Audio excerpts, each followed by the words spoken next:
pada soalan yang pertama. Soalan depan saya ni ada lebih kurang dalam 80 soalan. Kalau jawab dengan detail kita akan selesai dalam pukul 4 pagi insya-Allah. Jadi kita akan jawablah sekadar mana masa yang diberi, dan yang berbaki lagi kita akan datang balik pada kali yang kedua, boleh? InsyaAllah. Baik, kita tengok pada soalan yang pertama. Saya ada kemuskilan. Hak tu tak payah tulis, terus tanya.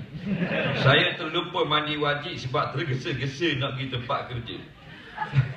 Nak solat Zuhur baru teringat lupa mandi wajib. Jadi saya tak sembahyang Zuhur dan Asar. Selepas balik ke rumah baru saya mandi wajib dan qada solat Zuhur dengan Asar. Soalan saya, adakah sah solat subuh saya? Dan apakah hukum saya tinggalkan solat Zuhur dan Asar? Baik. Soalan yang pertama, dia terlupa mandi junub. Awal-awal mandi junub dah bang. Jadi dia tak ingat nak mandi hadap besar, dia pergi sembahyang subuh dah. Nak? Dia teringat nak sembahyang Zuhur tengah hari di pejabat tu. Contoh, maka dia tak sembahyang Zuhur.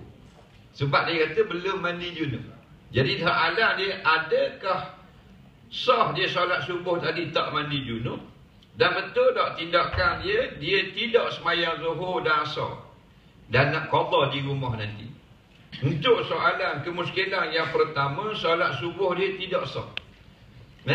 Kerana Nabi SAW berkata dalam suatu hadis, la yaqbalullahu salati ahadikum idza ahdatsa hatta yatawadda.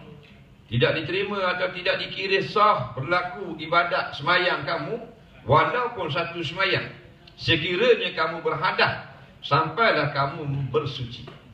Maknanya sepatut syarat sah semayang dia kena bersuci. Dia ada ibadat yang kita tak wajib bersuci. Contohnya kalau kita nak berdoa tak wajib kita bersuci. Cuma sunat kita ada air semayang. Ataupun kita nak berzikir, nak kata la ilaha illallah, tak wajib pun kita bersuci. Tapi semayang, semayang dia kena bersuci. Jadi solat subuh dia tadi sah atau tidak? Oleh kerana syarat sah semayang antaranya mesti suci daripada hadas, dan dia tidak bersuci, maka solat dia tidak sah. Kaedah syarat kita berbunyi, iza saqata syartun saqata masyrutun. Apabila syarat itu kita tinggal, maka yang disyaratkan itu iaitu sahnya sembahyang tidak berlaku. Cuma bezanya kalau tidak sengaja tidak berdosa. Kalau sengaja berdosa, sembahyang dalam keadaan berhadas. Sama ada hadas kecil atau hadas besar. Dia ni tak sedar. Memanglah pagi-pagi biasa kita kalau bangun pagi semalam, berlaku hadas besar, bangun pagi kau mandi biasa je lah. Jadi hukumnya kalau tak sengaja tidak berdosa. Kalau sengaja dikira haram perbuatan dia. Baik, dia qada nanti itu dah. Cuma hak Zuhur dengan Asar ni dia kata dia tak semayang, dia qada. Salah tindakan dia. Kenapa dia tidak mandi? Itu persoalan dia. Baik, dia pejabat. Di pejabat boleh tak mandi? Boleh. Dalam tandas boleh mandi. Bukan bilik air, dalam tandas boleh. Nak 1000 daya, boleh. Betul tak? Boleh. Kalau kita nak mandi, tapi oleh-oleh kita tidak ada kehendak, 1000 daya tu tak mari lah. Boleh sebenarnya di pejabat boleh, tak ada masalah pun. Kalau kata betul-betul kababah, saya minta tolong pergi masjid je nak mandi, sebab sini payah dalam toilet nak mandi, nak pergi mandi, sebab saya tak mandi junub. Bah akan bagi, bukan sama-sama, bukan hari-hari. Betul tak? Kalau kita sebagai majikan, sekali-sekali kalau kata ada staf kita terlupa mandi junub, nak sembahyang Zuhur, dia nak minta pergi masjid nak mandi, kita bagi tak? Tak pelik benda gitu. Ini mandi junub kan lepas 2 minggu. Assalamualaikum warahmatullahi wabarakatuh. Saya nak sembahyang Zuhur tapi baru teringat tak mandi junub. Saya nak pergi masjid bawah tu sikit nak mandi junub. Boleh tak? Abah kata, boleh dah, saya pun dah mandi juga. Jadi lain kali jangan qada lagu tu lah. Yang qada lagu tu apabila kita tidak ada ruang nak pergi mandi. Contoh terpangkap dalam jam. Maka kita tak ada ruang, takkan nak tinggal kereta turun mandi masjid. Tayar jalan kereta kita lekat situ. Soalan seterusnya, Bagaimana cara membersihkan diri dari pendapatan haram yang telah diambil? Contohnya rasuah, overtime, guna barang pejabat. Sudah. Baik. Harta haram. Duduk. Mai tu. Duduk. Duduk. Kalau penuh ni, depan ni boleh duduk tak? Boleh. Beres je. Bersih molek. Tu dia. Baik. Harta haram ni ada dua jenis. Yang pertamanya, kita tak payah pulang balik. Kita kena bertaubat kepada Allah. Yang keduanya, kena pulang balik. Ada dua jenis.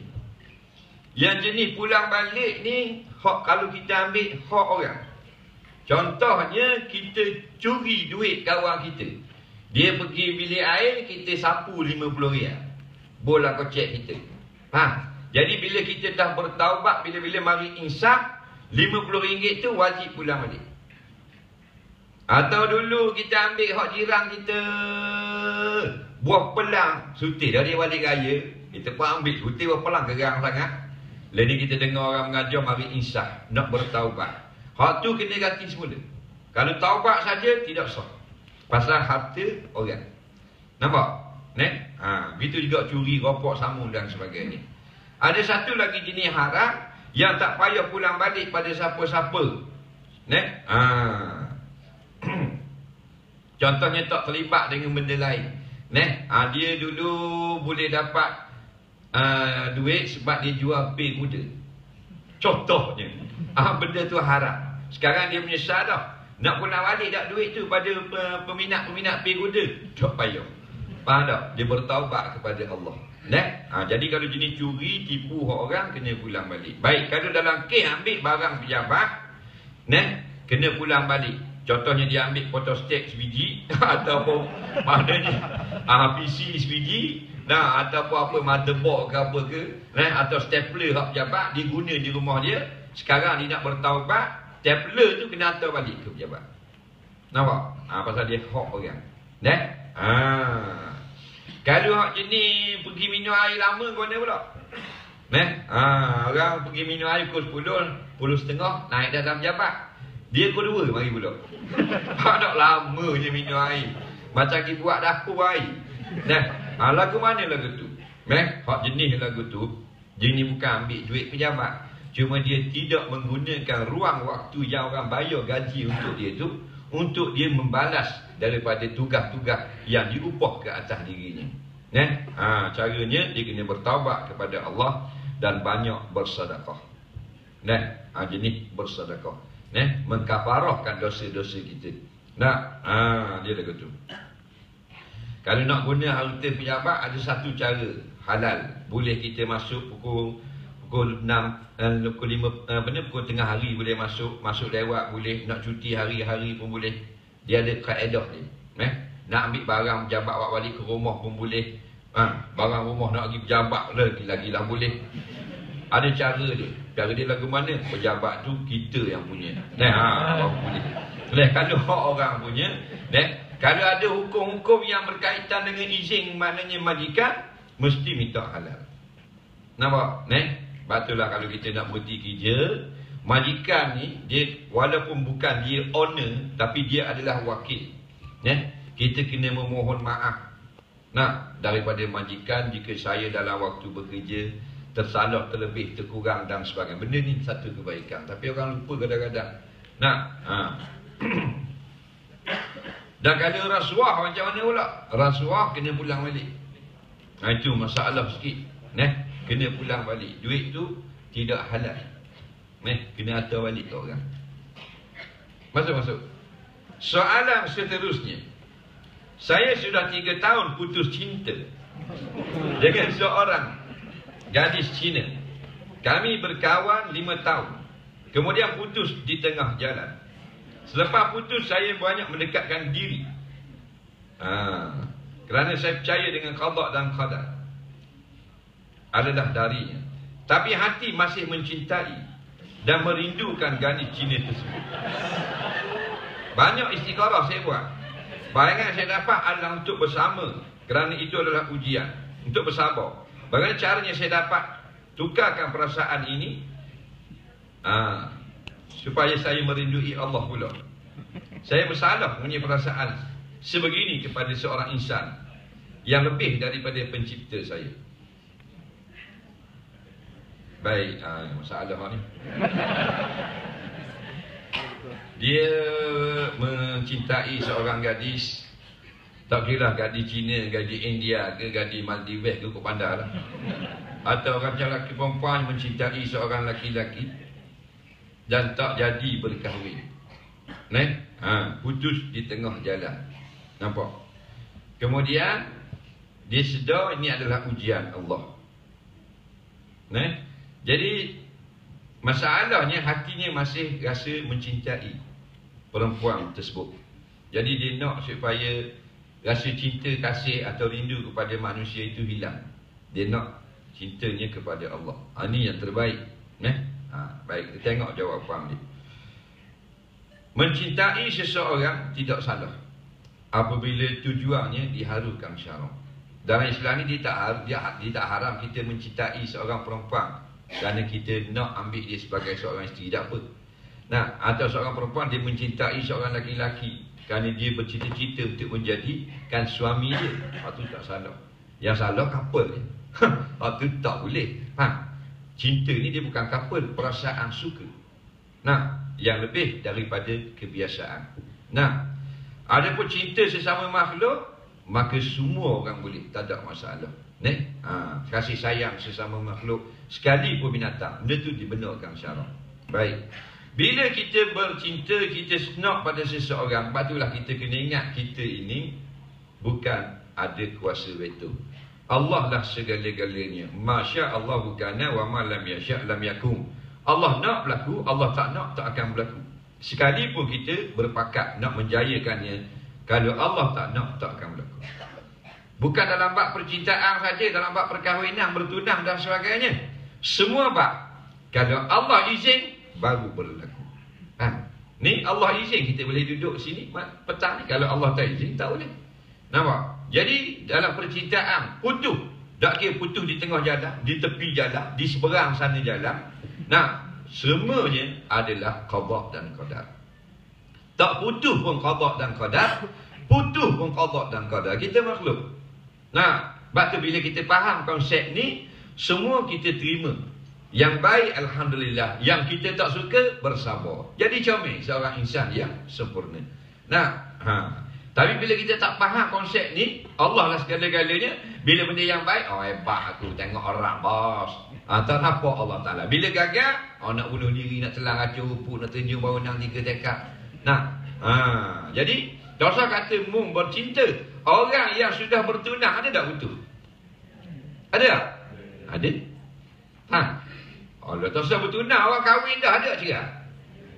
Sebab kita makhluk. Masa kita merancang tu dah. Tapi bila kita kahwin, semua berjalan bukan atas perancangan kita. Allah Ta'ala nak kekal-kekal, putus-putus. Yang tak bercerai pun tidak akan berlaku sebagaimana yang kita rancang. Itu hakikat kita lemah. Orang yang belum kahwin, dia merancang. Untuk mana sama-sama ni nak kahwin bulan depan. Duk cerita sangat. Bulan ni tak sabar-sabar dah nak kahwin. Nampak? Hak lelaki kata nanti bila kita kahwin, I bawa you sebulan 2 kali pergi pantai. Kita berlari-lari di dalam air sekat betih. Faham tak? Nampak? Kemudian kita berjalan berpindah tangan sambil memungut gerimin-gerimin yang berpancar di tepi pantai. Itu pelang kita betul tak? Bila kahwin ada tak kita? Itulah kita. Nampak? Jadi jangan tengok butuh tunang saja. Semuanya hak kita nak tu tak sempurna hak kita buat. Sebab kita hanya pandai mencinta-cinta. Jadi bila kita sayang sangat seseorang, kita payah nak lupa rasa tersebut, tak susah. Benda tu tak salah. Macam kita dulu sayang sangat kepada seseorang kawan, tetapi kawan dia telah berpindah ke Alostor. Dia rindu sangat, suka sangat, macam mana dia kata nak hilangkan perasaan sayang ke kawan dia itu? Itu silap. Kenapa? Apa dia nak dibuang perasaan tu? Benda tu bukan salah. Biar dia lah. Manusia ni dia akan lama-lama, bila lama masa, dia akan berkurang. Nampak? Lagu mana kita teriak menangis, mak kita mati, tak akan sampai 20 tahun.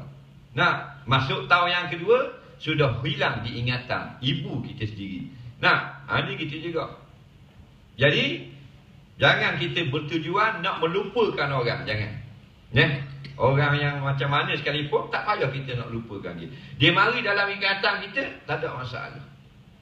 Kita sentiasa teringat ke dia. Tak apa, tak ada salah pun. Jangan siapa tak makan, tak minum, sudah. Masalah kita dengan Allah, banyak kita buat benda yang dekatkan diri pada Allah, lebih banyak kita ingat Allah. Itu saja. Ambil tasbih, subhanallah, subhanallah, subhanallah kat traffic light. Jadi ingat Allah. Sampai, merah. Tengok ditulis tu, 35 saat lagi. Ambil tasbih. Subhanallah, subhanallah, subhanallah, subhanallah, subhanallah. Ingat Allah tak? Mesti ingat Allah. Takkan nak ingat badminton. Jadi banyak kita buat, banyak kita ingat Allah. Soalan seterusnya. Hukum mengadakan lenggang perut. Kongsi tip dapat kawinan yang bahagia. Saya baru kahwin. Dia baru kahwin nak bahagia. Bahagia ni begini. Yang pertama sekali iman. Itu nombor satu. Allah dan Rasul mengatasi. Kita lebih sayang Allah dan Rasul daripada bini kita sendiri. Yang bini kita pula lebih sayang Allah dan Rasul lebih daripada sayang suami. Baru dapat bahagia. Nampak? Tapi kebahagiaan yang sebenar-benar tidak ada orang akan dapat di dalam dunia. Kerana dunia ini hidup yang kurang, tidak sempurna. Nampak? Lagu mana pun kita tak akan dapat 100% bahagia, tak ada. Kalau orang tidak dapat bahagia sepenuh-penuhnya, orang tu cakap dusta, cakap pelawak. Mesti ada kekurangan. Cuma kita nak hidup di dalam keamanan. Allah kata dalam Quran, kalau kahwin, litaskunu ilaiha, duduk dalam keadaan aman. Aman ni bukan makna tak balah. Banyak hak tak balah daripada hak balah. Jadi begitulah, kita kena main depan ni. Boleh depan. Bawah ni boleh duduk.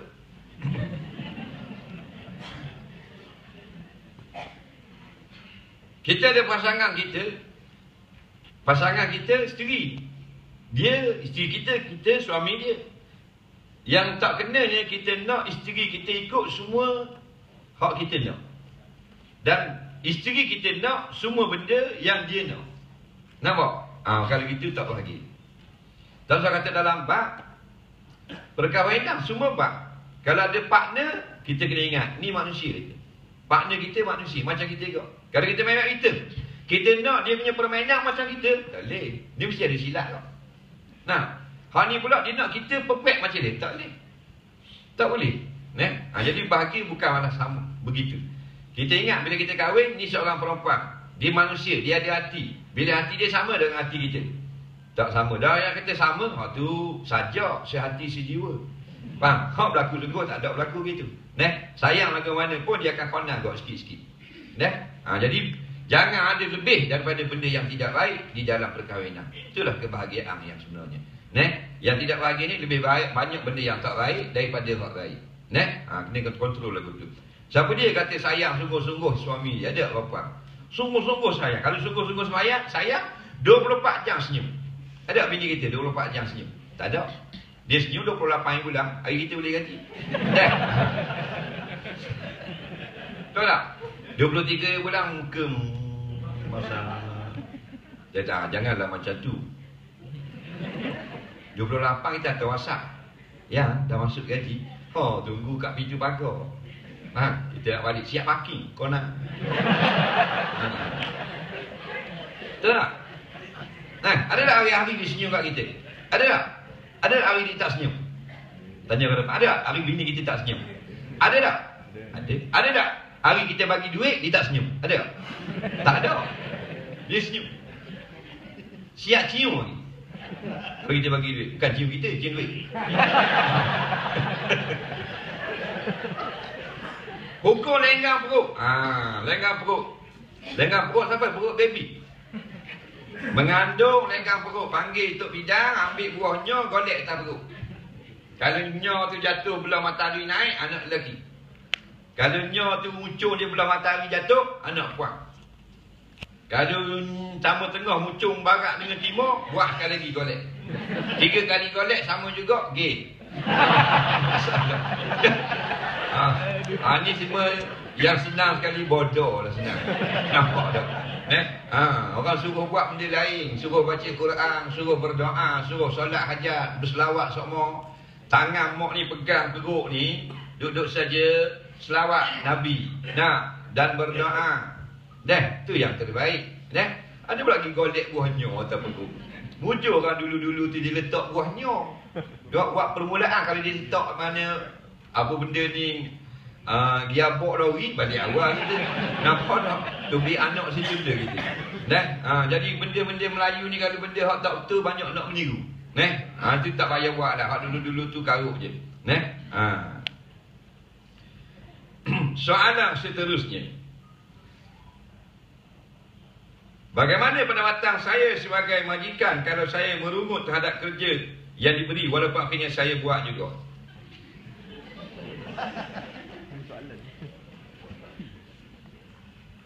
Apa pandangan Ustaz mengenai sistem perbankan negara sekarang? Mereka yang bekerja dengannya, status kami. Baik. Kita jadi bos. Bila dapat kerja, kita jadi kaki tangan, kita jadi pegawai atau apa sajalah. Kita dapat satu tugas, kita merungut. Tapi kita buat tugas tu, hukumnya makruh, tak berdosa. Kerana merungut ini Nabi tak suka, tapi tak sampai darjah berdosa haram. Contohnya sampai kertas kat kita, kena buat satu assignment dan sebagainya. Allah, banyaknya kerja, malahnya aku tu semua kau. Bila dah nak habis kerja, contoh. Tapi buat dah kerja. Dia lebih baik daripada tak merungut dan tak buat kerja. Faham lagi? Dia tak merungut, bagi dia Alhamdulillah. Alhamdulillah. Tapi tak buat. Faham tak? Cuma dah kita boleh kontrol lah sungutan itu, jangan jadikan sebagai adat. Sikit-sikit sungut sudah lah. Tak sungut langsung kita manusia. Sikit-sikit lah sungut. Jangan asal dapat kerja sungut. Asal dapat kerja sungut. Lala tu baik sungut. Jadi dalam satu pertemuan antara ulama bunuk. Ulama bunuk ni ulama bank dia panggil. Ulama bunuk ni ulama bank lah. Di dalam tahun 1985 lebih kurang 21 orang ulama dunia yang alim dalam bab bank ini berhimpun di Kuwait. Di Kuwait. Dan tahun 89 sekali. Jadi keputusannya, mana-mana perbankan yang ada, hendaklah kita berusaha setakat mana yang kita mampu untuk melaksanakan sistem yang sesuai sebagaimana dikehendaki oleh agama. Mujahadah itu kena ada. Mana kalau kita tidak ada pun niat untuk baiki sistem kita, hanya kita mengejar keuntungan semata-mata, maka kita adalah silap. Betul, orang yang nak ubah benda dalam lagu ni, orang yang terlibat dengan bank. Orang yang terlibat dengan kilang, kilang. Orang terlibat dengan ekrah. Orang terlibat dengan bank, dengan sistem perbankan ini, mereka ini bukan staf bank, ni yang terlibat dengan perbankan ini. Pakar-pakar tersebut sepatutnya kena ada usaha untuk mengubah daripada perkara-perkara yang tidak sesuai, tidak tepat dengan syarak, supaya lebih menepati syarak. Cuma berlaku sekarang bila ramainya orang yang nak kepada sistem syarak, maka banyak kita tengok bank yang membuka kaunter-kaunter yang berstatuskan syarak. Nampak tak? Jadi jangan bank buat syarak atau perbankan Islam sebab permintaan pelanggan. Di situ silapnya. Tapi kita buat sistem Islamik bukan kerana orang minta, tapi satu kewajipan kepada kita. Sikit je kona tu. Supaya dia lebih halal, dia lebih bersih. Sebab kalau kita tengok keuntungan semata-mata, jadi macam kedai, pergi kedai, ditipu kita hari raya. Baju tu RM100, bila musim raya dia tulis 200, dia potong 200, tinggal 100. Padahal dulu 100 lah. Faham tak? Dia yang tulis satu lagi atas 200. Potong tinggal 100 ayat lama. Kita 50%. Serang Sogo sekarang. Sogo. Nampak. Jadi kalau kata ada penipuan begitu, tak ragu lah. Kenapa dia nampak keuntungan semata-mata. Tapi kalau dalam sistem perbankan, ulama mengkategorikan pekerjaan ini sebagai fardu kifayah. Maka kita muat supaya fardu kifayah ini benar-benar diterima oleh Allah. Soalan seterusnya, saya nak tambah anak, tapi isteri kata nanti dulu. Minta cadangan untuk pujuk isteri.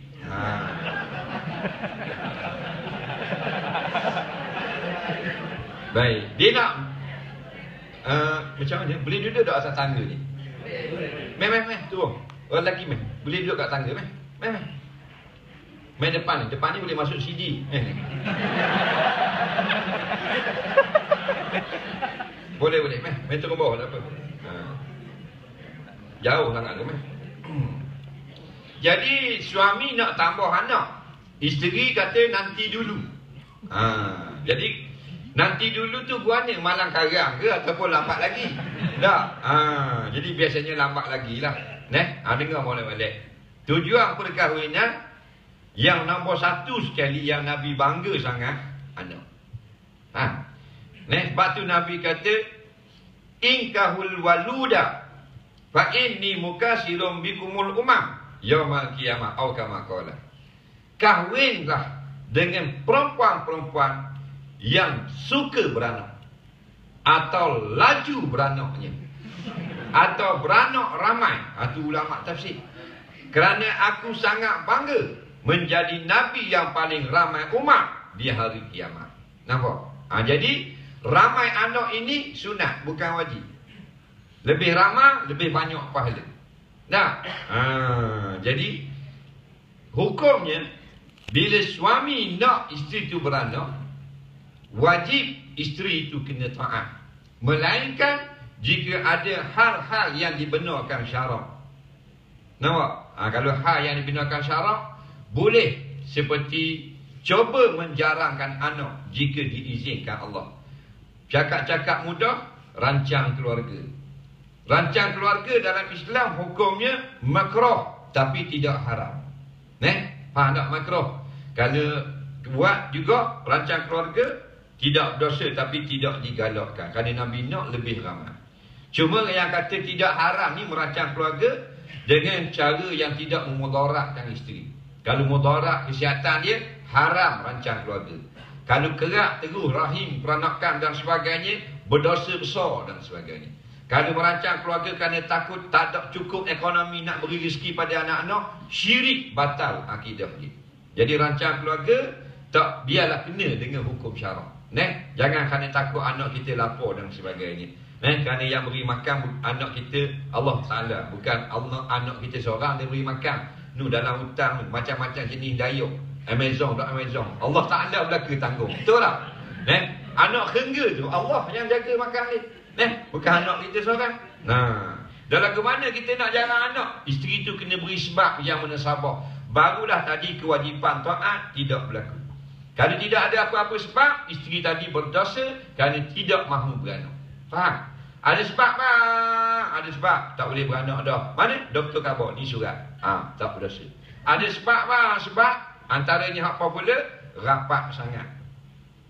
Tak ada nak kerja nak pergi ke bibi siang ke dia. Nak jaga sendiri tapi kerja opis, rapat sangat tak ada nak kerja. Ada kita tengok tu 10 anak lari sici ni. Nampak? Jadi kesian sungguh. Suami sedap je bagi anak-anak. Yang tukar tanggung mak tu, tukar bela. Bayanglah kalau ada 4 orang sudah kecil-kecil. Jeng mak. Dah umur setahun nangis. Weh. Nampak? Nak nyusu. Hak umur 3 tahun tu jatuh dalam beldi dalam bilik air. Wah tepi. Hak 5 tahun kejar biasa belakang rumah. Mak. Hak 6 7 tahun luar. Tangan sepik dan poket basikal. Faham tak? Dah menengung mak. Ayah badminton. Faham tak? Ambil raket tu bahang kepada ayah. Jadi kalau ada sahabat yang menasabah, suami kena timbang rasa. Faham lagi? Tasamu. Nampak? Jangan buat kuasa betul dengan suami. Tapi kalau tak ada sebab menasabah, isteri wajib kena taat. Faham? Beranaklah acak-acak bagus. Kalau boleh cari isteri yang 2 tahun 3 kali beranak. Itu terbaik. Ambulan tu tak duduk di hospital, duduk rumah dia terus. Rumah situ. Itu yang terbaik. Tahu tak? Orang dulu-dulu suka kalau beranak. Sebab kalau orang dulu, kalau beranak, duduk KL ni, mak saudara duduk di Perlis. Mari. Tengok beranak. Tahu tak? Ni orang sebelah beranak, 7 tak layan. Dulu suka beranak. Sekarang beranak je, mari habis. Mak dara, pak dara, mak 2 pupu, hak duduk Terengganu, hak duduk Johor. Macam-macam je. Dengan tuala thank you boleh. Dengan wak naka 3 butir. Hak tanam pisang, wak mari pisang. Hak negara besi buruk, wak mari skru. Macam-macam pesen wak mari. Banyaknya boleh hadiah. Baru 3 hari beranak tu, tengok hadiah banyak. Bini dia kata, bang, kita beranak pula. Nak beranak pula. Apa kau isteri marah-marah suruh suami solat? Boleh? Boleh? Isteri suami tak solat, isteri marah. Boleh tak? Boleh? Raja tak solat, rakyat marah raja. Boleh tak? Boleh? Majikan tak tutup aurat, kaki tangan staf bawah marah. Boleh tak? Dia mari mari kerja, pakai baju aja, luar doakan. Faham? Boleh tak staf marah? Boleh. Cuma adab-adab itu dijaga. Suami isteri kalau nak marah suami, suara tak boleh tinggi. Marah bukan makna suara tinggi. Mak kita buat dosa, ayah kita buat dosa, anak boleh marah tak? Boleh. Tak boleh je. Itu indahnya Islam. Tapi adab. Bila mak kita nak tegar, boleh tak anak suara tinggi? Tak boleh, tak boleh. Jual jerkah, tak boleh tekan. Adab kena jaga. Jadi kalau suami tak semayang, isteri boleh marah? Boleh. Marah itu dipuji syarak. Yang tak betulnya suami nak pergi masjid, isteri marah. Dah pergilah bang, tinggal kita seorang-seorang malam-malam. Kuliah apa kau? Dalam YouTube banyak dah. Dia main lagu tu. Itu baru dah betul. Jadi boleh marah. Abang, siapa bila lagi abang duduk gini? Tak semayang nak jadi apa abang? Boleh kata lagu tu. Marah gitu lah. Tengok abang nak keluar, nak pergi main, nak pergi ngai, nak pergi jalan. Abang nak pergi jalan, tak semayang maghrib lagi. Kena katok dalam kubur lagi. Naik mayang maghrib. Marah gitu. Jangan jerkah. Gitu juga kita dengan raja. Kena tegar. Raja-raja kena kata gitu lah. Dengar dia marah ni. Biar dia marah, aku peduli apa. Tapi benda tu betul lah. Alamak, tertib tu. Kalau orang yang lebih tua, kita tak boleh tinggi suara. Kalau isteri tak boleh tinggi suara marah suami. Marah tu tetap marah. Pasal perkara itu perlu.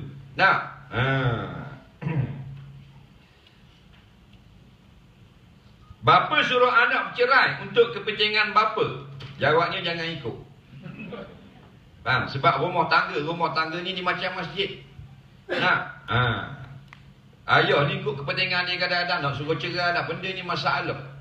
Kahwin-kahwin ni dia bertunang pun besar. Apatah lagi kahwin, senang-senang dia nak suruh cerai. Ingat, kita sebagai bapa jangan ambil kuasa betul, nak buat semuanya betul. Bukan mesti anak kita semua kena ikut kita. Itu juga kita bila kita jadi mak, jangan kata kita ni semua betul, anak semua salah. Jangan. Kita semua tunduk pada perintah agama kita. Kalau benda tu betul sebelah anak, anak betul. Kalau betul sebelah ayah, ayah yang betul. Kita punya kompas, Quran dan hadis. Nak tahu siapa betul. Hukum bapa fitnah anak. Hukum fitnah ni tuduh-tuduh yang tak ada bukti. Tak usah kata bapa, semua orang tak boleh. Tak boleh. Jangan kata ibu, bapa tak boleh fitnah anak, tapi nak fitnah Tok Ki boleh. Tak. Semua orang tak boleh. Dia kena merosakkan masyarakat. Apa hukum anak laki-laki membandingkan ibunya dengan ibu mertua? Ibu dia dibandingkan dengan mak tua dia. Jawabnya tengok jenis bandingan. Kalau bandingan yang tidak membawa kepada keburukan, tak ada masalah. Tak? Dibanding ibu saya, kalau dia buat nasi goreng, dia buat pedas. Ibu mertua saya, dia buat masin. Tak ada masalah gitu. Faham tak? Banding gitu. Dek? Tapi kalau banding, ibu dia tak banyak duit, tak best, mak tu I best, banyak duit, tu tak bagus. Kalau banding-banding macam lagu tu. Dek? Boleh tak sunat duha di qada? Boleh. Yang tak bolehnya sampai masa duha kita tak nak buat. Next solat duha malah aku, nanti yang malah kan aku qada, tak boleh. Kita kena disibukkan oleh suatu masalah, tak sempat solat duha, boleh qada. Satu hari Nabi nak semayang qabliyah zuhur. Tiba-tiba datang orang pemimpin daripada Mesir. Lalu Nabi tak sempat kerana melayang pemimpin dari Mesir. Nabi terpaksa semayang zuhur tu. Faham tak? Jadi Nabi qada semayang qabliyah zuhur selepas solat asar. Sebab tu ulama kata orang yang nak solat sunat tapi dihalangi oleh suatu perkara, maka boleh dia qada. Contohnya tertidur. Biasa malam-malam kita semayang witir. Tapi semalam terlupa atau tertidur. Kejut pagi ni nak semayang duha, semalam tak semayang witir, boleh qada. Yang tak bolehnya sampai masa semayang witir, qada esok tu tak boleh.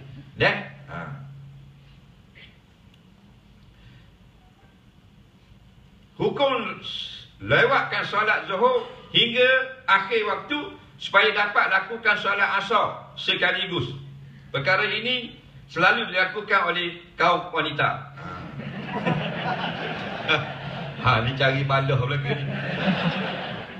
Dia ni semayang zuhur pukul 4.30.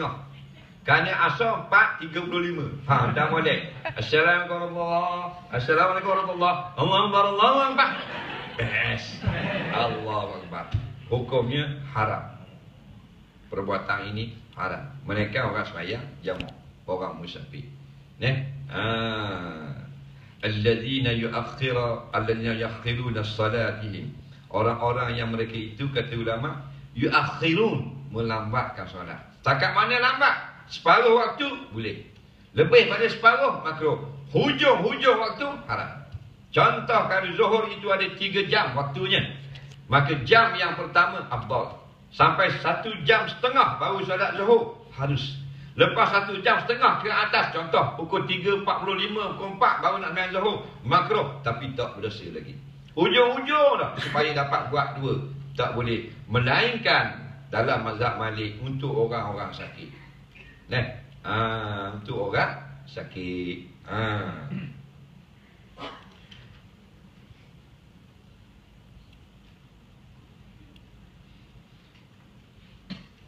Semua orang sibuk cari keuntungan dunia, harta dunia. Dan kalau harta akhirat tak cukup, nak tahu macam mana? Baik, betul juga. Dia kata kita semua duduk nak rebut hak dunia. Tapi sedangkan harta kita di akhirat, kita tahu tak banyak tak banyak. Hak dunia kita boleh nampak tak? Aku ada berapa bank, CIMB, Palarimah, Tabung Haji. Boleh cek duit apa semua. Dan rumah pula, rumah sebiji kat Kepong, Selayang 2, 3 biji. Senang. Kereta, kereta tengok kotikat nampak. Nak Wilba Wajah mana? 2 biji. Tapi hak akhirat nak bilang lagu mana? Nak tanya malaikat. Hello malaikat, saya Cik Mak ni, Cik Mak CIMB. Pada semayang ni berapa? Boleh halu gitu? Tak boleh. Faham tak? Mereka kata, mu tak payah semayang banyak sangat dah ni. Tak payah. Geng lah gitu. Baik. Yang kita boleh tahu apa yang telah kita buat. Secara barang kita boleh tahu kita ni banyak duduk cari dunia ke banyak duduk himpun akhirat. Itu memang kita boleh. Tapi secara tepat, detail tak ada. Ginilah, walaupun kita daripada kecil kita sembahyang, kita buat berzikir dan sebagainya, buat amal soleh, kena ingat belum tentu Allah terima. Jadi teruskanlah buat amal dan tawakal kepada Allah. Allah tidak akan menzalimi hamba-Nya.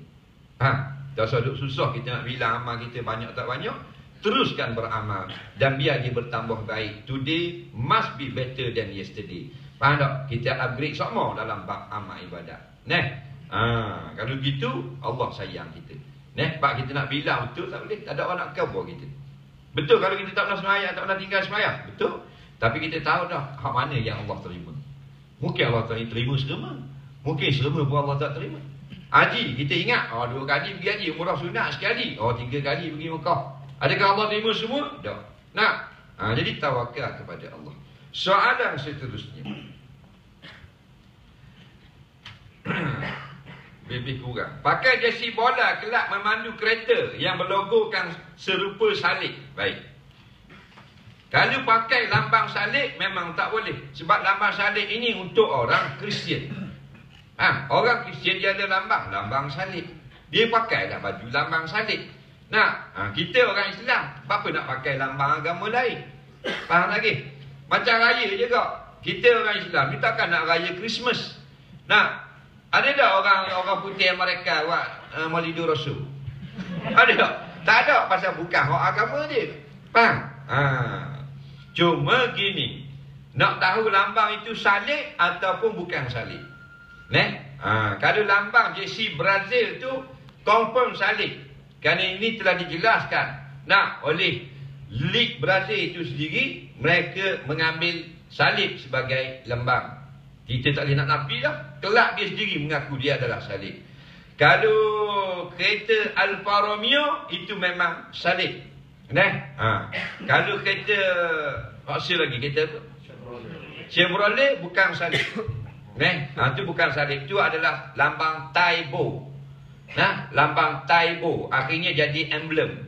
Dan ada orang kata salib, silap. Pergi kepada dia punya Chevrolet history, dia akan kita tengok semua hal yang tepat berkenaan Chevrolet, Chevy ni.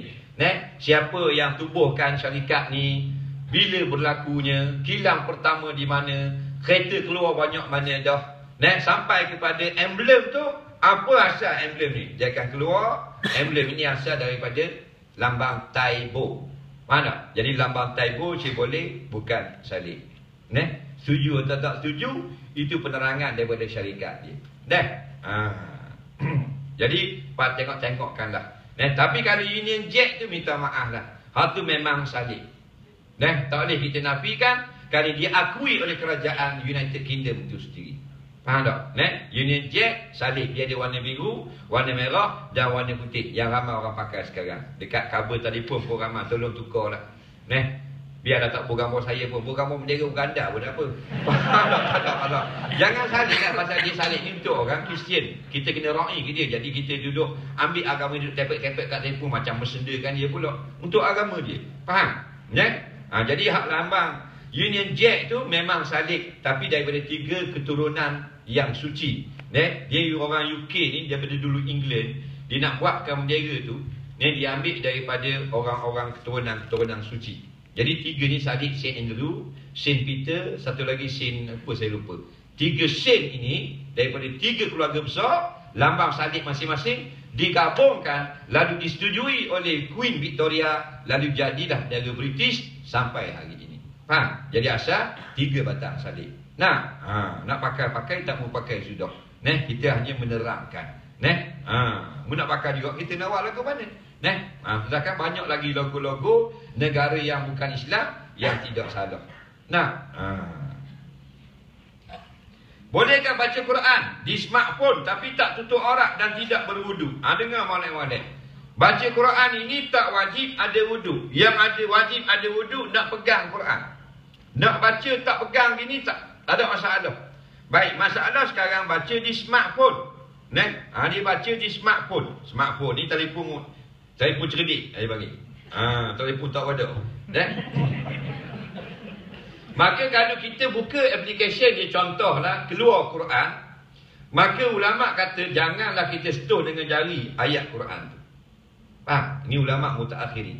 Jadi bila kita tutup, hilang, keluar Facebook pula, keluar benda lain, hukumnya tidak Quran lagi. Jadi tak sama macam Quran sungguh yang kita pegang. Jadi boleh kita pegang smartphone, tak ada wuduk gini, boleh baca Quran. Ada pun ambil Quran nak pegang ini tak ada wuduk, tak boleh. Smartphone boleh. Cuma kalau kita nak masuk tanda, jangan bagi ada ayat Quran tu depan. Tutup aplikasi dia. Nampak? Tutup, mana tutup. Jangan bagi ada, hukumnya tidak lagi dihukumkan sebagai Quran. Dah tak tutup aurat pula, tak ada masalah.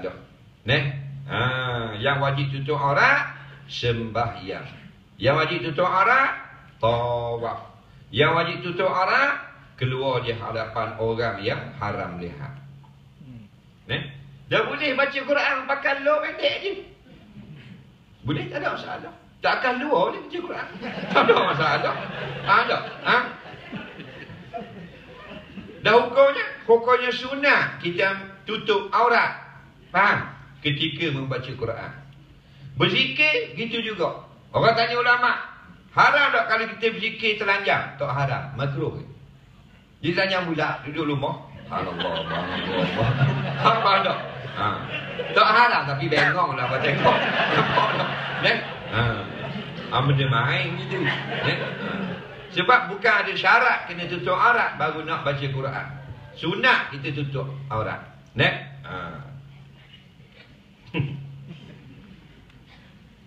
Soalan seterusnya,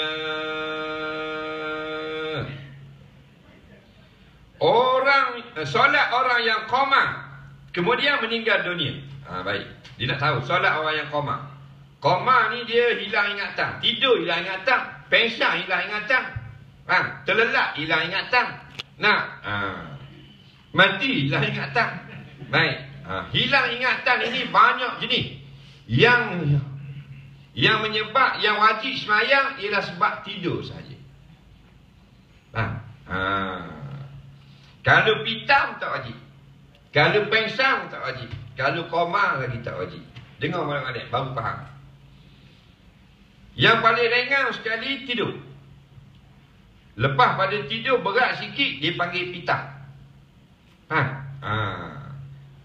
Kalau mengantuk tak masuk kategori lagi. Tidur hilang ingatan. Tapi tidur ni ringan. Cuit bangun. Lepas tidur pitam. Kadang-kadang orang yang dia jatuh mutu, dia jadi gelap mata. Itu pitam. Dia sekejap. Lama daripada pitam, pengsan namanya. Pengsan 2 jam, sejam. Yang lebih lama, koma. Koma yang paling lama kalau tak silap 23 tahun. Lepas tu bangun semula. Yang setahun 8 bulan biasa koma. Baru ni Michael Schumacher. Koma 2 bulan 3 bulan. Ni bangun. Koma. Faham tak? Lepas pada koma, titik. Titik tu mati terus. Faham tak? Mana game over lah. Titik game over. Faham tak? Kalau koma ada cerita sikit lagi. Betul tak? Koma kan?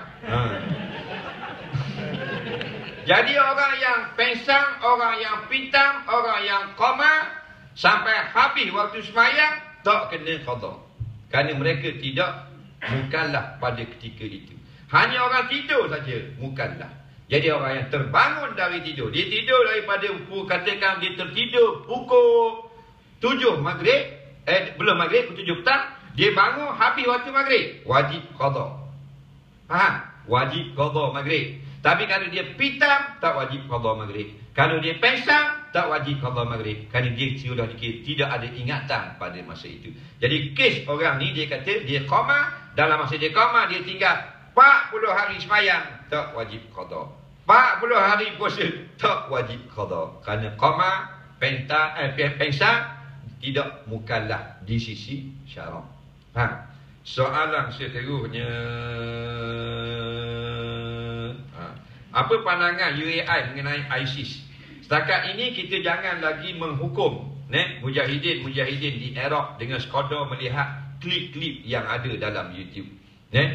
Seorang kenalan saya di Syria meminta rakyat Malaysia jangan hukum kerana banyak sangat serangan fitnah yang direka-reka yang bertujuan nak melaga-lagakan sesama mujahidin dan tujuan untuk mengotori pandangan masyarakat dunia dan kepada mujahidin itu sendiri. Banyak sangat. Yang terbaru ada 3 video klip yang memang dilakonkan di Hollywood, untuk memburukkan mujahidin. Banyak sangat serangan fitnah sekarang. Jadi kita yang jauh ini tak usah menghukumlah. Doakanlah kebaikan untuk kemenangan, supaya rakyat-rakyat yang dizalimi dapat membebaskan diri. Itu yang terbaik. Nah, soalan seterusnya, apakah hukum seorang yang nak cepat buat haji lalu dia langkau giliran dia? Yang sepatutnya lambat lagi, iaitu pakej yang lebih mahal, menggunakan pertolongan orang mempunyai pengaruh, urusan giliran ibadat haji dan lain-lain. Dengar boleh-boleh. Nak pergi haji kena ada kota haji. Nah, kita pergilah hari ni dapur haji daftar. Umur berapa bang? Umur 35. Okey. Tak lama lagi dah awak boleh pergi ni. 2063.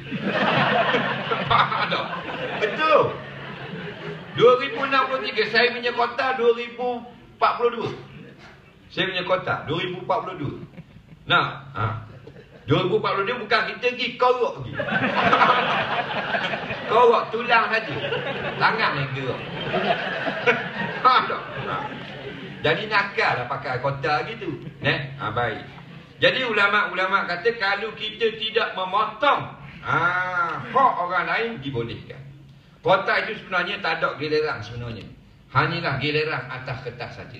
Giliran yang sebenar lain.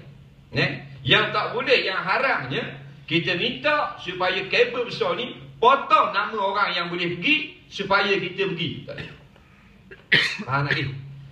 Boleh tak guna kabel? Boleh. Untuk memudahkan urusan haji. Yang tak boleh, untuk potong hak orang lain, tak boleh. Dia kenal orang bank. Semua bank dia kenal. Dia mari nak berurusan cepat. Nak tolong cepatkan sikit. Pasal dia kenal orang, tak ada masalah. Yang tak bolehnya, dia potong hak orang. Hak ni jangan buat. Ni buat hak saya dulu. Jangan buat dia. Itu tak boleh. Jadi kabel dalam memudahkan urusan boleh. Yang tak bolehnya dalam bab ambil hak orang lain. Tak boleh kabel. Walaupun kabel telekom. Tak boleh. Pakej mahal ni sebenarnya memang kota dia tu. Pakej mahal 125,000 rasa yang paling mahal. Saya pergi baru ni duduk dekat kemah 125,000 di Mina. Ekong apa semua ni, ayam golek-golek duduk depan tu. Nampak tak? Main Tan Sri belakang salang. Oh gini. Tak apalah, dia ada duit. Hak dia. Tapi kota dia memang kota dia. Yang tak bolehnya nak buatkan kota orang-orang VIP, potong kota orang kampung. Baru dah tak boleh. Jadi hati-hatilah. Yang sebenarnya boleh. Cuma yang kita kesiannya orang kampung yang tak kenal seorang dua pun. Mereka ni congok tunggu. Congok. Nampak? Tak boleh lagi. Tak boleh.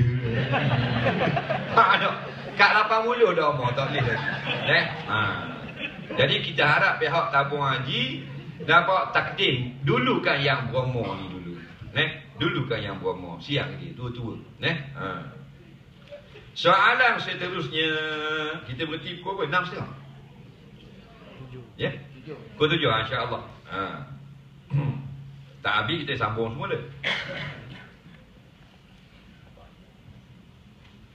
Cara yang terbaik untuk menolak salam orang bukan Islam yang Allah tangan.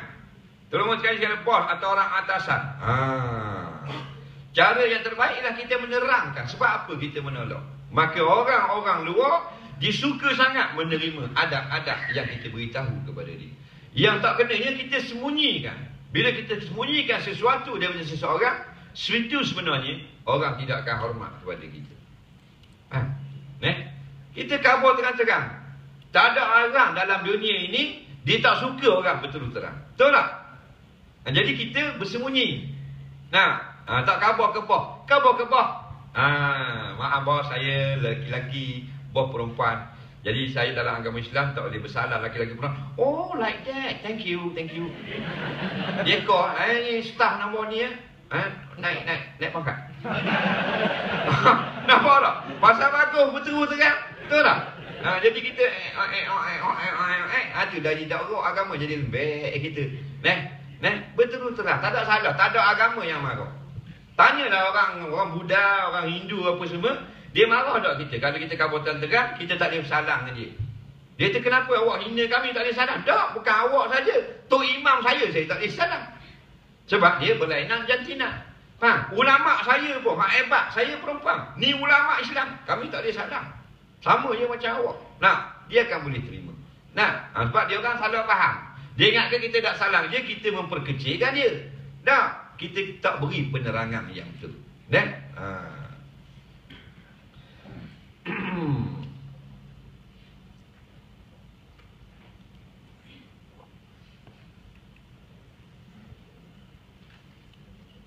Bolehkah salat ayat masjid di surau? Boleh. Ikut pandangan Imam Hambali rahimahullah ta'ala. Masuk dalam surau, nak tahiyat masjid. Tak ada masalah. Kerana Imam Hambali kata boleh. Imam Syafi'i kata dalam surau tak boleh. Dalam masjid boleh. Ini khilaf kalangan ulama mujtahid. Tak ada masalah. Dah boleh ke nak ikut Imam Hambali? Tak ada masalah. Dia Imam Hambali, bukan Haji Hambali. Faham tak? Terlepas sini. Imam Hambali, orang hebat. Dunia ikut dia.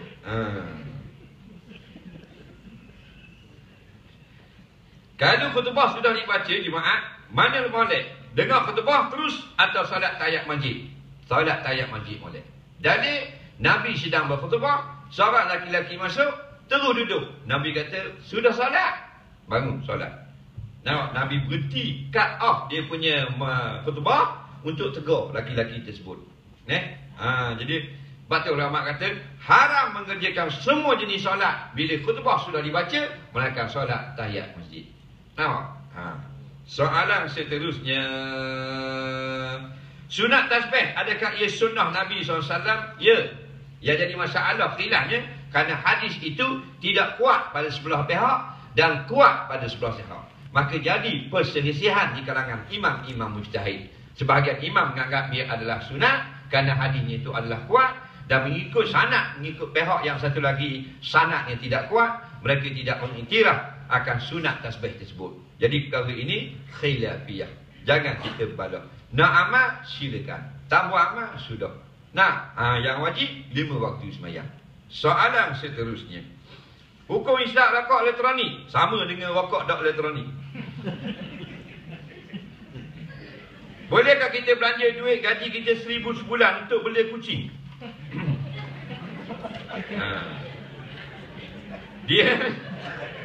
Dia habis 1,000 sebulan untuk kucing saja. Jawabnya boleh. Dengan syarat. Ada syarat. Iaitu tidak mengabaikan kewajipan. Kewajipan mana? Saya solat, Ustaz. Takkan jaga kucing pada salat? Bukan. Kewajipan nafkah yang lain. Jangan ke kucing mu bagi 1,000, bini mu bagi 100. Jadi malah sekarang abang bini dia kata tidur dengan kucing. Mu bagi 1,000 sebulan tidur dengan kucing. Nak cari bini pula. Jadi janganlah siapa. Bukan kata kucing, semua hobi yang lain sampai kita abai nafkah yang wajib. Sebab bila kita berkahwin, wajib kita nafkah isteri kita. Faham tak? Sekali pun isteri kita kerja, walaupun jawatan isteri kita tu tinggi atau gaji lebih mahal, wajib juga suami tanggung makan minum isterinya. Faham tak? Itu hukum Islam. Ramai orang tak tahu. Dia share. Suami dia kata, okey, duit sekolah untuk van awak bayar, saya duit elektrik, internet awak bayar, beras saya beli, menu kopi awak bayar. Nampak tak? Ada orang perempuan kena tipu dia lelaki. Nampak? Pasal dia kata, pasal awak kerja. Nampak? Suami jahat tu, bini bodoh dia panggil. Dalam Islam, isteri tak wajib keluar sesen pun untuk hal rumah tangga. Faham lagi? Hal yang luar rumah tangga saja tu hal dia. Wajib suami tanggung makan, minum, pakaian dan tempat tinggal. Semua sekali. Anak-anak suami. Walaupun suaminya gaji kecil, suami isteri gaji besar. Isteri kontraktor 850,000 sebulan. Ada?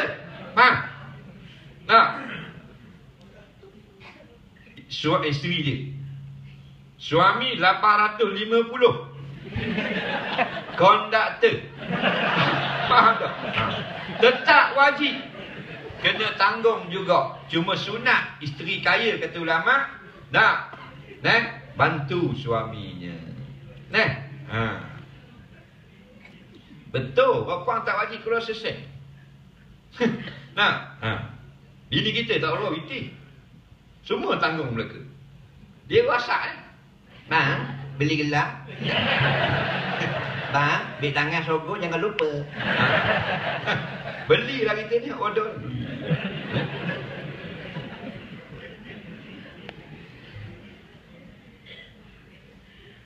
Jadi kalau kita tak abaikan, kita guna untuk hobi, tak ada masalah. Cuma kalau melampau-lampau tidak disukai syarak.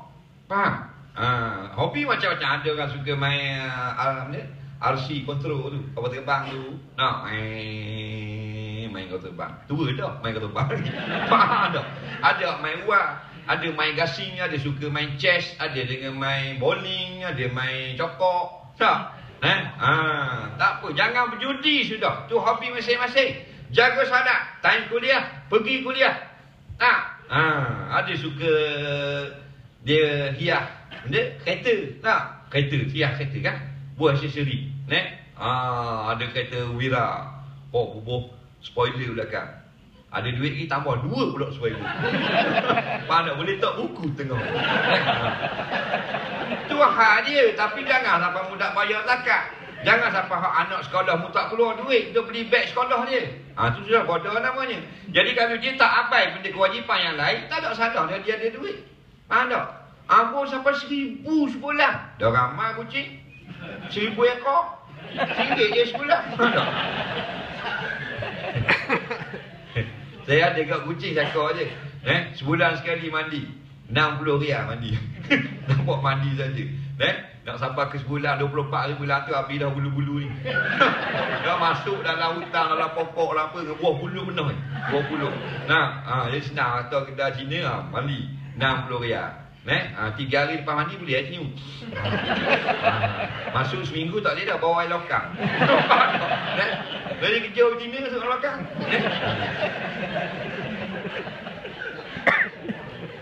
Soalan seterusnya, apakah hukum orang Islam jual beli saham yang haram? Tak boleh. Nampak? Islam itu maknanya menerima perintah-perintah atau hukuman-hukuman atau peraturan-peraturan agama. Itu makna Islam. Aslama yuslimu islama. Itu tasrih dia. Apa makna Islam? Kita menurut perintah. Perintah apa? Perintah agama. Jadi berhentilah daripada yang haram. Sebab yang haram itu gelap pada hari kiamat. Al-haram zulmah yaumul kiamat. Memang kita seronok sebab dia itu adalah nikmat. Tapi kita kena ingat ramai mana dah yang tu. Sekarang ni orang mati cepat. Dulu nak mati lama. Duk atas tika, nak boleh ke mati 3 kali ambil cuti, dah mati juga. Dah kita dah orang telefon kata balik cepat dah. Dah mana tak tahu dah. Tapi mata belalak dah nampak tadi. Kita pun ambil cuti. Tak ada cuti dah. Last sekali ambil 3 hari. Balik tu daripada Simpang Renggang, tangga Kota Baru. Balik. Mana dah? Dah. Duk baca Yasin. Dah. Tengah-tengah baca Yasin bangun tu. Bering tak ada bering. Hanya bering. Jadi tak mati juga. Payahnya nak boleh ke mati orang dulu. Betul tak? Learning tengah tidur 2 kali batuk ke mati. Kaya Tan Sri. Nampak tak? Macam mana Datuk Sri boleh meninggal semalam? Datin tak tahu. Apa dia? I dengar dia batuk 2 kali. Mampus. Datin Sri dah gitulah cakap. 2 kali batuk KO Datuk. Faham tak? Kejap je. Tak ada nak call siapa-siapa. Betul tak? Ada yang gang kena langgar tu 3 sekeluarga. Betul tak? Ada yang sebuah bah sekali Tuhan ambil. Ada yang satu kapal terbang sekali hilang. Betul tak?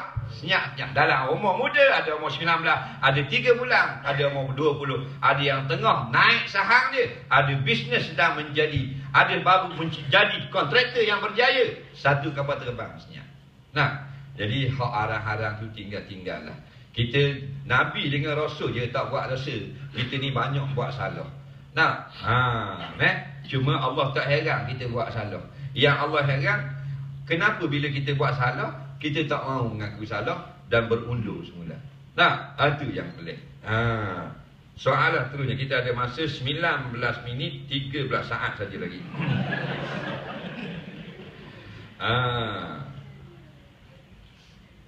Lelah lah yang pokok ni. Apa tanda Allah suka kita? Apa tanda Allah suka kita? Cik apa nama ni? Azli. Cik Azli. Azli. Cik Azli. Apa tanda kalau isteri suka Cik Azli? Ada tanda? Ada tanda? Tanda dia bila? Ketuk? 28 bulan dia tunggu depan pintu. Balik tunggu depan pintu. Tanda suka tu. Bila banyak tanda. Nah. Biasa dia duduk dapur kita balik. Tapi hari ni balik dia kat pintu. Siap dengan senyum. Kita pun nak habis piti pula aku ni. Memang nak habis duit lah kalau gitu. Tapi tak apalah, dia suka kita. Nah, tanda dia tak suka, kita tanya tak layan. Kita suruh hari, dia buat tak dengar. Tak, dia mesti ada tanda. Nah, huruf jim ada tanda? Ada titik di bawah. Huruf kha tanda? Titik di atas. Huruf ha tanda? Tak ada titik. Tak ada titik tu tanda.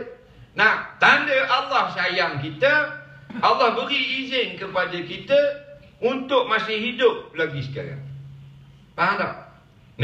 Sekalipun orang kafir masih hidup lagi sekarang, ada tak peluang untuk dia bertaubat? Ada. Maka tanda Allah masih sayang lagi dia. Bukan sayang kafir dia, tapi sayang pada dia, beri ruang pada dia. Itulah tanda pertama Allah masih lagi sayang kita. Kita sedang hidup. Kerana modal yang paling hebat yang kita ada bukan rumah kita. Bukan penthouse 12 juta bukan. Bukan kereta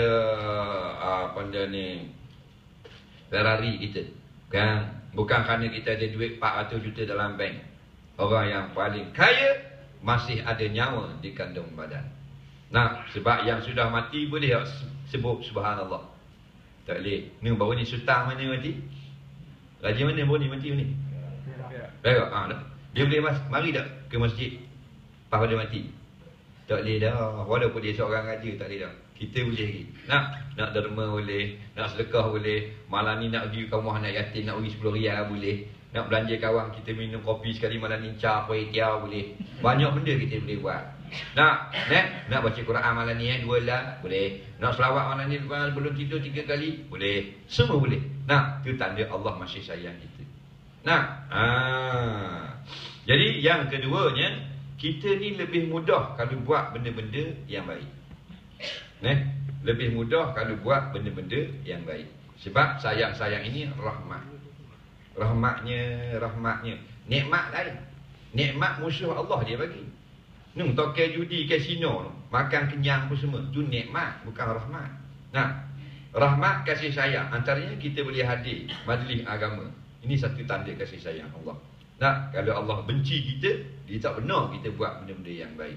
Tak benar kita semayang dan sebagainya. Jadi kalau kita lebih mudah buat benda-benda yang baik, tanda ada kasih sayang Allah beserta kita. Dan kita kena harap lebih lagi kasih sayang daripada Allah. Soalan seterusnya, orang laki-laki pakai jam buat pada emas putih.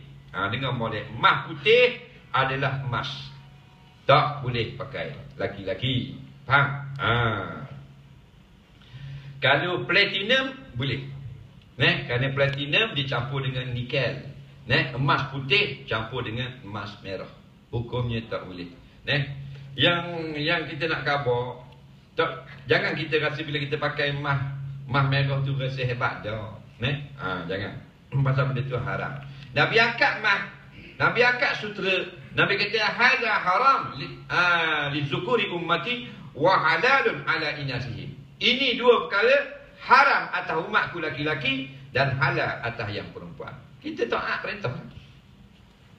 Jadi banyak lagi jam-jam yang hebat-hebat yang tak ada emas.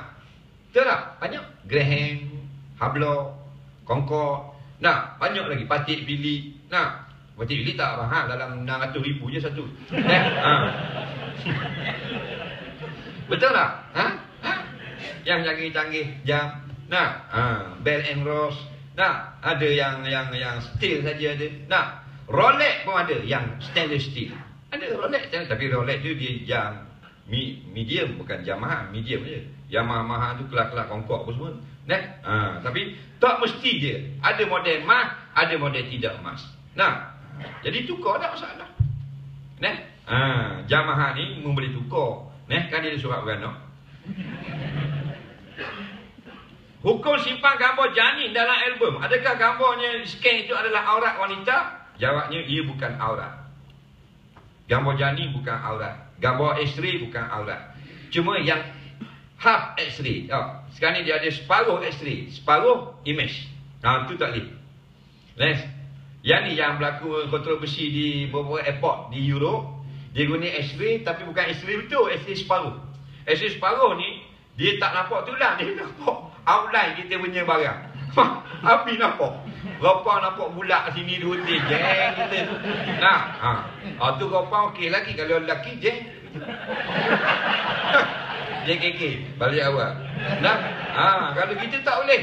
Tapi kalau hak maknanya ambil dapat gambar baby saja, tu bukan aurat, tu baby. Baby tak ada masalah. Daripada air mani sampai jadi baby, dia bukan aurat. Tapi kalau nampak dalaman kita, sebaik-baiknya jangan tunjuklah dalaman kita kepada orang. Soalan seterusnya, apa hukum merawat anjing? Tadi kucing, anjing dah pula. Macam-macam ada.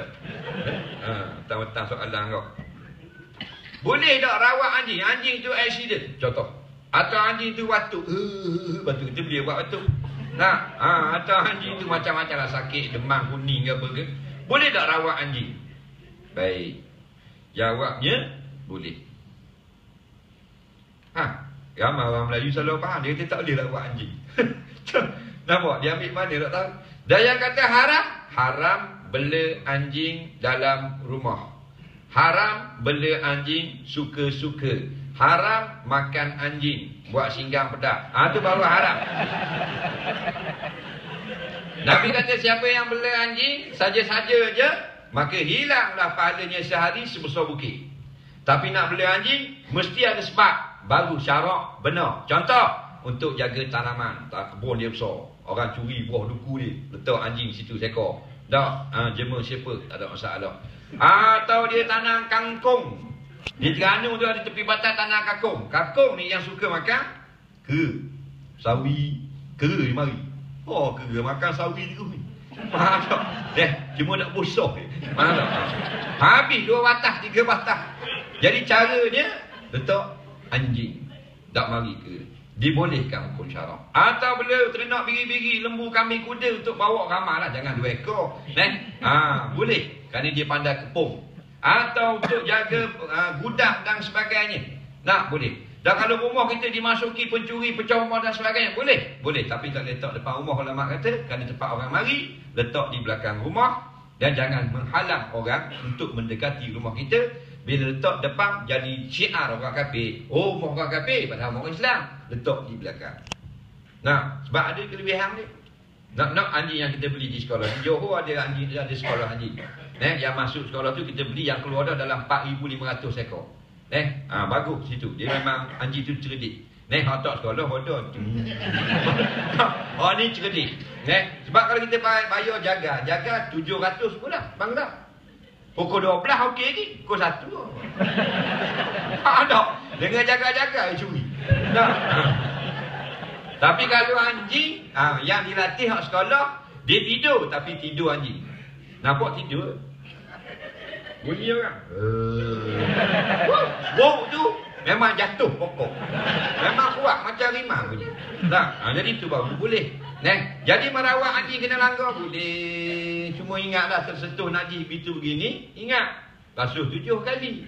Dah duka anjing saja-saja tunjuk kat orang, haram membuka pintu-pintu. Faham? Jadi nak bela anjing biar dia sabar. Merawat anjing tidak salah. Tak ada masalah. Dia jalan-jalan, anjing kena langgar. Tak, dia pun pergi ke klinik. Boleh pahala. Betul tak? Nabi kata menolong binatang ini sedekah. Boleh? Tak ada masalah. Janganlah buat macam jadi orang kafir dah pula. Kena ada peraturan dia. Boleh. Jalan-jalan. Hengga kena langgar. Ambil. Pergi klinik. Tak ada masalah.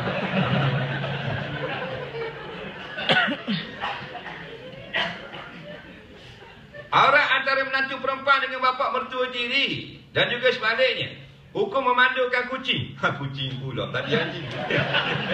Pada main natang hari ini. Biarlah. Sambil kita suka berdapat hukum syarak. Baik. Bapa mertua tiri bukan bapa mertua. Yang mahram bapa mertua kita saja. Faham? Bapa mertua tiri tidak mahram. Faham? Begitu jugalah menantu tiri bukan mahram. Yang mahram menantu kita dan mertua kita. Kita kahwin dengan bini kita, mak kita jadi ibu mertuaku. Walaupun kita cerai anak dia, iaitu bini kita, dengan talak 3, siap 3 kali pelapang dia tahu ke? Mak dia tu tetap mertua kita sampai kiamat. Dia tidak ada ex mertua. Dia ada ex-wife dan ex-wife. Itu saja ada.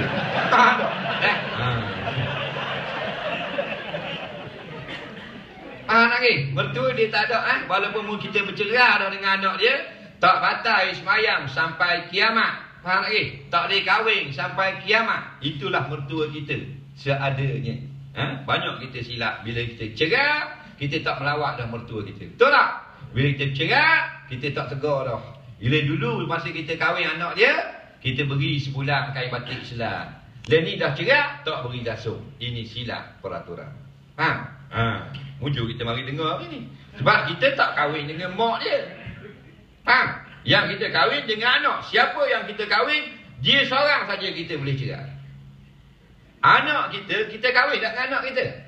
Dah, maka tak boleh cerai anak. Boleh cerai bini saja. Ada orang cerai bini dan cerai anak sekaligus. Tak layan terus anak dia. Orang ni haram. Pasal apa? Dia menceraikan orang yang tak boleh dia cerai. Jadi mertua kiri tidak. Hukum mandulkan kucing. 1, haram. 2, makruh. 3, harus. Bila harusnya ada sebab ulama kata. Antaranya jenis dia beranak, dia makan anak dia. Contohlah, atau dia beranak, dia akan biar anak dia sampai mati. Tak susu, tak apa. Maka boleh dimandulkan.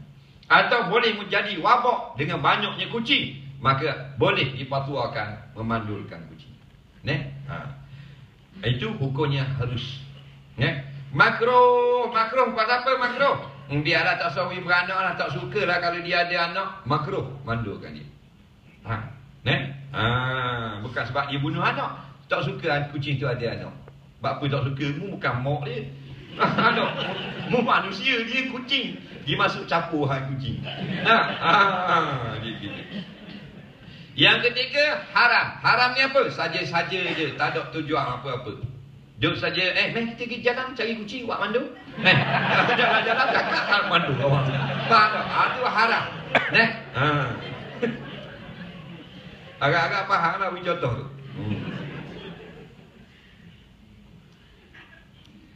Jika sah estro ini adalah terlibat dengan Israel, adakah tindakan kita wajar untuk boikot estro? Estro pula. Dia gini, ada 2 jenis syarikat yang terlibat dengan Israel. Satu syarikat yang memang support tentera Israel. Memang support. Kalau yang ni wajib kita kena hentikan segera. Hak tu kita kena pastikan. Ada satu lagi syarikat yang kadang-kadang chairman dia orang Yahudi, atau chairman dia orang terlibat dengan orang Yahudi Amerika. Tapi adakah dia support tentera Israel, kekejaman Israel, menyebelah Israel? Hak tu tak ada. Cuma ada orang Yahudi saja dalam chairman. Hak ni mu'akhir. Dulu kan yang tadi dulu. Hak tadi dimaaf lagi tu. Sebab tak mesti bila ada orang Yahudi dia dalam chairman dia, haram tak. Yang haram tu ialah yang jelas memberi bantuan. Nampak? Kepada kekejaman tentera Israel. Buat hak tu dulu. Kita ada 5 minit lagi, insya-Allah. Bolehkah duit 5 sen dijadikan sutrah? Menurut pandangan yang muktamad, tak boleh. Sutrah ni gini. Kita semayang kalau tengah gini masjid kosong ini, sunat letak benda di depan. Faham tak? Makruh kita semayang kosong gitu. Tapi sah semayang kita sah. Jadi biasa kita letak sejadah. Sejadah tu sutrah tu. Kadang-kadang orang tak ada sejadah, letak beg tangan. Dalam kitab hadis, Nabi meletakkan pelana unta sebagai hadangan. Sebab sutrah ini, bila kita sembahyang sini, orang haram lalu kot depan ni. Ni kita letak beg sini. Sini kita sembahyang, sujud sini ya. Haram litas kot ni. Tapi kalau tak ada sutrah, tak haram. Supaya kita tidak diganggu, tu tujuan dia. Kalau yang tempat yang tak ada sejadah, kita hadap tiang. Atau semayang kat dinding. Dinding sutrah bagi dia. Tapi ada orang tak 5 sen. Boleh tak 5 sen jadi sutrah? Menurut pendapat yang utama tak boleh. Dia mestilah benda yang menonjol nampaknya. Biar benda menonjol, ambil kotak ke pun tepang. Tak? Ada orang semayang. Orang kerja kat tengok kotak. Ni 5 sen. Orang tu jalan. Mu tak tengok semayang tadi? Mana? Kamu tak ada pun dia. Ni 5 sen. 5 sen mana orang nampak jadi perbalahan. Sebab bila kita tengah semayang orang lalu, kita sunat tahan tangan. Ingat tu dah. Kita tengah semayang, orang lalu nak litas atas sejadah kita, tahan. Orang yang lalu bila tengah jalan kadang-kadang tak perasan tau. Tengah semayang. Dia pun tidak lintas. Bila orang tahan, berhenti. Jangan bila kita semayang, kita lalu, orang pun tahan, kita pun Allah. Balik Allah. Kalau diri bodoh yang tak tahu. Memang dah uji. Bawa dia itu lah. Salam. Sengaja semayang di depan pintu belakang surah, nak halang laluan orang. Orang yang sengaja semayang depan pintu, tidak ada apa-apa kafarah lalu di hadapan dia. Ini disebut oleh ulama-ulama. Semayang depan pintu masjid, orang nak masuk tak boleh. Orang nak masuk tak boleh, dia semayang situ. Faham? Jadi salah dia. Jadi mulalu tidak ada masalah. Soalan yang terakhir pada petang ini, dan ada baki dalam 2 lagi soalan. 2 lagi soalan boleh mari tak lain kali. Dapat lain kali jadi banyak semula. Kaki wanita, laki-laki bukan muhrim berada dalam satu rumah atau bilik pejabat. Baik, masalah dalamnya. Kaki lah mana. Kalau orang yang jenis bukan duduk dalam rumah kita, orang perempuan ni molek pakai stokeng tutup kaki dia. Tapi kalau jenis ipar duduk serumah, ada? Ipar duduk serumah, maka ulama kata dimaafkan dia selok lengan. Boy, dia panggil aurat waktu bekerja. Apa? Nak basuh pinggan dapur. Takkan nak kaki lengan basuh pinggan. Dah ipar dia lalu-lalu. Sekali basuh pinggan, ipar. Dah habis basuh pinggan.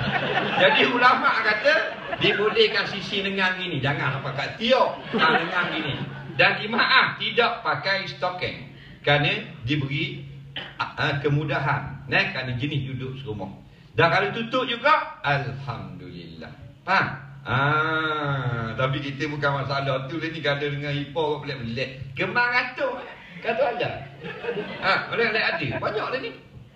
Dia molek, postman mari. Dia keluar pakai tuala. Postman kata, bukan Cik Bedah bin Mahmud. Saya lah. Masa buat gitu postman. Habis surat-surat sentok pergi dia. Ada. Ada masalah orang puang sungguh. Orang puang sungguh kalau pakai comel-comel tutup molek-molek cantik. Kenapa? Tak usah kata muda-muda gini. Teruk kita. Nak hak 80 tu, cik tengok kalau dia pakai tudung. Lawa. Macam mana tak? Ada kan time dia nak pergi main apa kan? Ada orang mati kan? Nak teruk kita. Kan dia pakai tudung. Oh, comel nampak. Ciri buka. Macam kat limau. Nampak? Tunggu.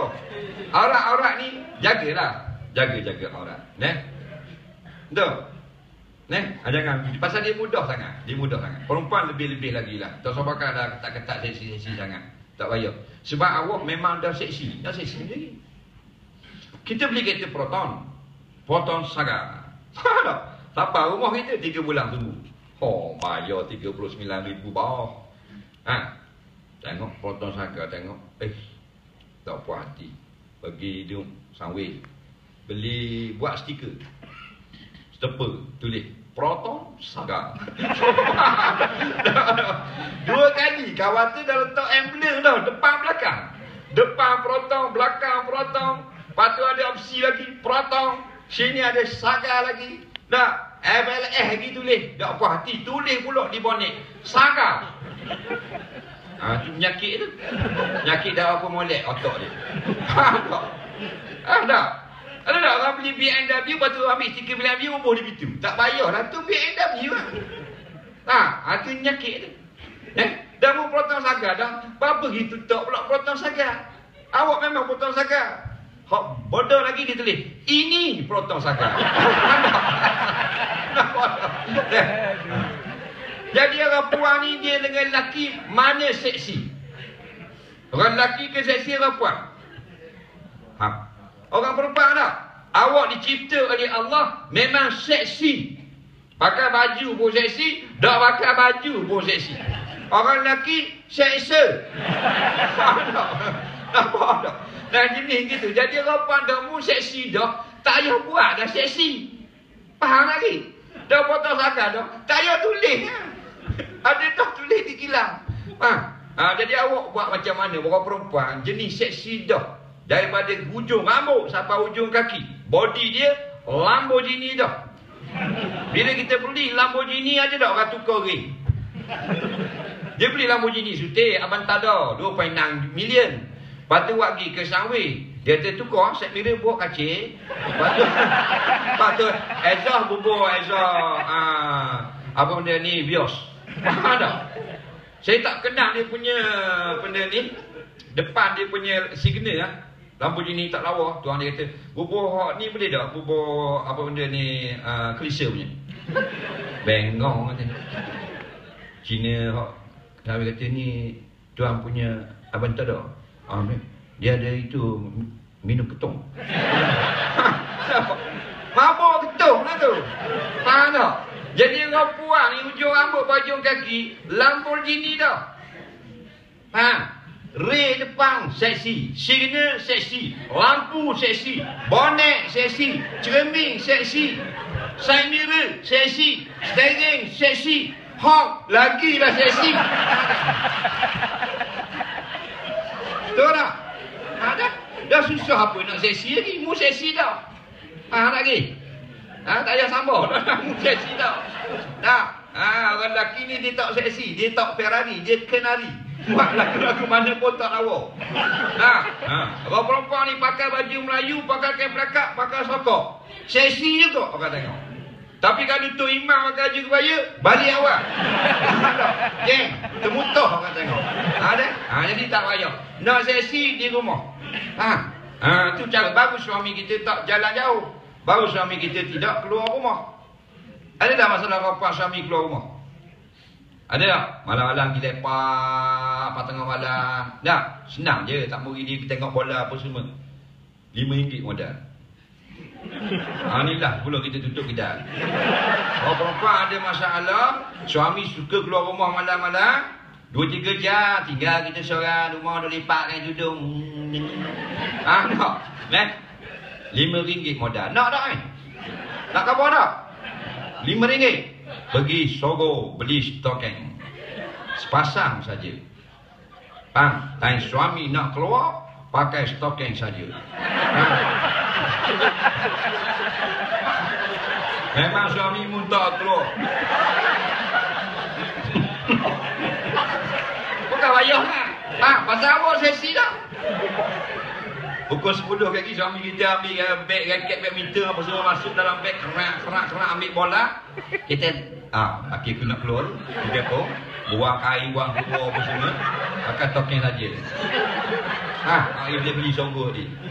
Bang, nak pergi mana tu bang? Mana ni ada lawak badminton? Lawak, mana ni lawak? Penting antara bank-bank. Mailah tengok ni sekejap. Apa dia yang? Mailah sekejap sebelum pergi tengok badminton. Mailah tengok. Dia buka pintu bilik, kita tu. Sungguh, dah stokeng saja pakai. Orang lain tak pakai. Tak. Suami kita pergi dah main badminton mana tu? Pergi tak? Kalau Cik Nazri pergi tak? Pergi tak? Dah pergi, tengok tu. Kita akan call. Halo mak, I tak jadi main badminton. Tak jadi, I main kat rumah. Itulah. Jadi tak payahlah seksi di luar rumah.